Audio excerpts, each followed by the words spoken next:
Welcome to రెసిఫై.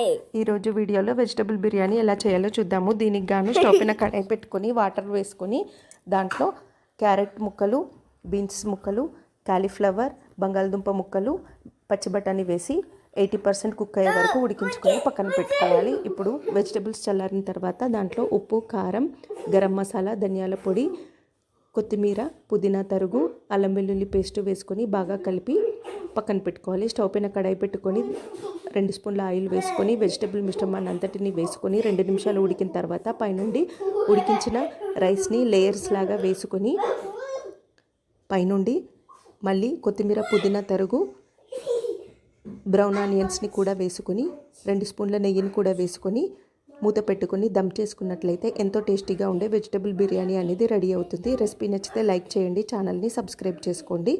తప్పకుండా రెసిపీని ఒకసారి మీ ఇంట్లో ట్రై చేసి